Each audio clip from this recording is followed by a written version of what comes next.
Halo semuanya, selamat datang kembali di channel Alpian, channel dimana akan merecap sebuah manga dengan santai. Tapi sebelum itu, jangan lupa di like, share, dan subscribe channel ini.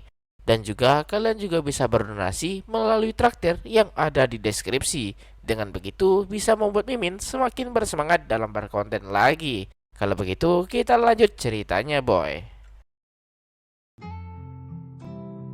Dan sekarang akhirnya ujian pun dimulai, di mana Shinichiro mulai mengerjakan semua ujian tersebut dengan sangat serius. Belajar memang bisa disebut sebagai kompetisi, dan ketika ada jarak di antara dua orang, yang harus dilakukan hanyalah berusaha lebih keras dibanding sebelumnya. Karena usaha keras itu tak akan mengkhianati, dan akhirnya ujian pun selesai, di mana para guru meminta untuk menghentikan semua hal dan letakkan alat tulisnya, lalu kumpulkan secara kolektif dari belakang. Juga tampaknya Shinichiro sangat puas dengan hasilnya. Di lain sisi, Mai sangat senang karena akhirnya ujian pun sudah selesai. Padahal ujiannya sudah seminggu berlalu, tapi masih saja Mai katakan itu berulang kali. Itu karena membuat Mai sangat bahagia. Shinichiro bertanya bagaimana dengan Mai, apakah semuanya baik-baik saja? Mai berkata, meskipun ia sibuk dengan klub olahraga, bukan berarti nilainya juga buruk. Dan Mai berkata dengan percaya diri kalau memang nilainya sangat buruk, yang membuat Shinichiro kesal kenapa Mai begitu bangga mengatakannya. Mai berkata ujiannya juga sudah selesai, dan tak lama setelah itu Kazemihara datang mendekati mereka berdua dan menyampaikan soal pengumuman nilai ujian hari ini. Itu membuat Mai merasa takut dibuatnya karena tak kuat melihat hasil nilainya. Kazemihara berkata meskipun hal ini tak disampaikan, pada akhirnya kebenaran itu datang seperti alat pancung yang turun dengan ganasnya. Itu membuat Mai menjadi kesal karena pengandaian Kazemihara yang sangat menyeramkan, dan bertanya apakah ia akan baik-baik saja. Kazemihara menggoda Mai dan bertanya apakah Mai percaya diri dengan nilainya, yang membuat Mai menjadi gila dibuatnya. Shinichiro menghentikan Kazemihara yang sedari tadi menggoda Mai. Itu karena bagi Kazemihara reaksi yang diberikan Mai begitu menarik. Shinichiro juga bertanya ke Kazemihara apakah ia baik-baik saja karena tampak begitu percaya diri. Kazemihara tertawa dan berkata kalau ia akan mengadakan perayaan jika nilainya berada di nilai rata-rata. Shinichiro kaget, ternyata Kazemihara juga dapat nilai yang buruk juga. Kazemihara dengan sinis berkata, tak selamanya gadis berkacamata itu pintar. Ia juga berkata, kenapa sebagai orang Jepang harus belajar bahasa Inggris juga, dan mengoceh tanpa henti. Shinichiro menyadari sesuatu di mana ia melihat Genji menatapnya. Shinichiro merasa Genji ingin mengatakan sesuatu, tapi ia sedang menahannya. Mai menyadari kehadiran Genji di sana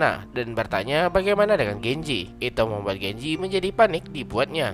Shinichiro merasa lucu melihat reaksi yang diberikan Genji sebagai seorang introvert. Shinichiro berkata untuk tenang saja karena Mai itu orang yang baik, jadi tak perlu segugup itu, yang membuat Genji menjadi salah tingkah. Genji berkata kalau ia tak begitu percaya diri dengan hasilnya dan merasa kalau nilainya pasti bakal jelek. Mai berkata kalau Genji sekarang adalah temannya dan mengajak Genji untuk menghadapi kesulitan ini bersama-sama, yang membuat Genji menjadi panik dibuatnya. Kazemihara bertanya ke Shinichiro kenapa Haruka seperti itu, di mana Haruka tampak gemetaran dan ketakutan. Shinichiro bertanya apa yang terjadi, di mana Haruka merasa sangat gugup untuk melihat hasil ujiannya. Shinichiro merasa mereka sudah melakukan yang terbaik, jadi tak perlu segugup itu. Itu karena Haruka banyak melakukan kesalahan dalam menjawab soalnya, jadi ia tak begitu percaya diri. Di mana Kazemihara juga mengerti apa yang dirasakan Haruka, di mana ketika Kazemihara menjawab bagian yang salah dan menjadi panik dan membuatnya tak bisa berpikir jernih. Mai juga mengerti rasanya seperti ketika mereka sadar mereka salah di menit-menit terakhir, tapi Genji merespon dengan jawabannya yang membuat Mai tenggelam dalam putus asa. Haruka yang begitu gugup memutuskan untuk pergi membeli minuman. Genji juga teringat soal duel antara Shinichiro dan Hayato, tapi Shinichiro tampak terlihat tenang dan santai seperti yang Shinichiro katakan sebelumnya. Ia tak pernah menerima tantangan itu, jadi tak ada yang perlu ditakutkan. Tak lama setelah itu seorang murid datang dan berkata kalau nilai ujian sudah diumumkan, di mana Kazemihara langsung mengajak Mai untuk pergi melihatnya bersama. Shinichiro juga tak sabar untuk melihat hasil ujiannya. Genji juga ikut melihat hasil ujiannya juga, dan juga akan lebih baik Shinichiro membawa satu orang bersamanya untuk jaga-jaga karena Genji adalah sahabatnya dan tak akan meninggalkan sendirian. Shinichiro berkata kalau Genji itu orang yang baik dan mengajaknya minum-minum, dalam artian ke bar. Tapi karena Genji masih remaja, ia tak mengerti maksudnya itu. Lupa kalau Shinichiro saat ini bukanlah karyawan kantoran, melainkan bagaikan murid biasa. Di perjalanan, Genji bertanya apakah Hayato tak mendekati Shinichiro lagi dan mengira akan datang memprovokasi Shinichiro. Menurut Shinichiro, mungkin saja Hayato merasa ia sudah memenangkan kompetisinya dan merasa tak perlu mengganggu Shinichiro. Shinichiro merasa Hayato menganggap Shinichiro sebagai serangga kecil yang tak berdaya. Genji tak percaya dengan apa yang ia dengar barusan dan merasa kalau Hayato itu sudah gila. Dan saat ini mereka sudah di depan hasil ujian, di mana Genji merasa tak kuat melihat hasilnya karena hasilnya yang sangat buruk. Tiba-tiba seseorang dengan nada sombong mengusir Shinichiro. Tentu itu adalah Hayato. Hayato berkata apakah Shinichiro sudah siap mempermalukan dirinya sendiri dan harus segera menjauh dari Haruka. Tapi Shinichiro membalas kalau sedari awal ia tak pernah menerima tantangan itu. Hayato merasa kalau Shinichiro itu sangat bodoh dan berkata kalau tantangan ini tak perlu persetujuan dari Shinichiro karena ia wajib menerimanya. Meski Genji sudah mendengar soal Hayato, tapi ia tak percaya kalau ternyata sebangsat ini orangnya. Hayato itu tipe orang yang merasa ia adalah pusat tata surya dan semua orang mengelilinginya. Hayato tak percaya Shinichiro berani melawannya. Shinichiro membalas betapa percaya dirinya Hayato itu, tapi tampak sekali Hayato meremehkan ujian ini dan tak perlu membuang waktu lagi. Hayato langsung maju lalu mengusir orang-orang di depannya. Shinichiro dan Genji tak percaya dengan apa yang mereka lihat barusan. Hayato melihat hasilnya dan berkata, inilah hasilnya. Betapa bodohnya Shinichiro berani melawannya. Semua orang kaget mendengar kata tantangan itu dan tak menyangka kalau Shinichiro dan Hayato sedang melakukan kompetisi. Shinichiro paham kalau Hayato sengaja lakukan itu agar semua orang memperhatikan dirinya, berharap Shinichiro akan mengalami rasa malu yang luar biasa. Hayato dengan sombongnya berkata kalau ia akan memulai dari peringkat pertama dulu, tapi tentu ialah peringkat pertama itu. Agar tak memalukan Shinichiro, ia memulainya dari peringkat 100 ke bawah dulu. Satu persatu Hayato mencari nama Shinichiro, tapi namanya tak muncul dimanapun dan merasa kalau ia sudah menang telak. Bahkan hingga ke posisi ketiga, nama Shinichiro tak muncul. Tapi ketika menunjuk posisi kedua, muncul nama Hayato. Hayato kaget dan heran kenapa dirinya di posisi kedua dan bingung siapa posisi pertamanya, dan itu adalah Shinichiro. Genji bangga dengan Shinichiro yang berhasil mendapatkan peringkat pertama, sedangkan Hayato tak percaya dengan apa yang ia lihat. Genji menjadi bersemangat dan percaya dengan hasilnya, tapi ia tiba-tiba terdiam. Genji bingung kenapa Shinichiro begitu tenang. Apakah ia tak merasa senang sama sekali? Memang Shinichiro tampak tenang, tapi di dalam hatinya ia berteriak kegirangan karena berhasil mengalahkan Hayato. Rasanya Shinichiro ingin mengejek Hayato secara langsung, namun ia tahan sekuat tenaga. Hayato masih tak percaya dengan hasilnya. Shinichiro teringat mungkin saja Haruka menjadi poin penting kenapa Shinichiro bisa menang melawan Hayato. Ketika mereka mulai belajar bersama, tanpa sadar Shinichiro juga mulai belajar dengan serius dan mulai mengingat setiap pelajaran yang sudah mereka bahas bersama. Shinichiro mendekati Hayato dan berkata kalau ia sudah berulang kali mengatakannya kalau ia tak pernah setuju akan kompetisi ini, tapi Hayato selalu memaksanya dan Shinichiro akan mengatakan ini lebih dulu. Dengan tatapan merendahkan, Shinichiro berkata kalau ialah pemenangnya. Hayato menjadi kesal, namun ketika ia ingin membalas, semua orang di sana menjadi ribut karena Hayato yang kalah dalam duel ini. Apalagi Hayato kalah dari seseorang yang bahkan dianggap biasa saja di sekolah ini. Bahkan ada tertawa senang melihat Hayato yang menderita. Mengingat betapa sombong dan egoisnya Hayato selama di sini, tentu ini menjadi karma atas perbuatannya. Hayato yang panik berkata kalau Shinichiro pasti berbuat curang karena tak mungkin bagi Hayato kalah darinya. Shinichiro berkata ia tak curang. Hayato yang kesal berkata untuk jangan macam-macam padanya, padahal hanya rakyat jelata. Shinichiro dengan tenang berkata apapun yang Hayato pikirkan, pada faktanya Hayato lah yang kalah darinya. Shinichiro berkata apakah Hayato ingat apa yang pernah ia katakan sebelumnya? Kau tak punya hak bicara dalam duel ini. Karena Hayato tak pernah mendengarkan apa yang Shinichiro sampaikan dan mengikuti aturan itu, Shinichiro menekankan agar Hayato tak lagi mencoba mendekati Haruka lagi. Tentunya Hayato tak melanggar aturan yang ia buat sendiri, bukan? Setelah itu Shinichiro pergi bersama Genji dan kembali ke kelas di mana Hayato tenggelam dalam amarahnya dan cerita pun berlanjut.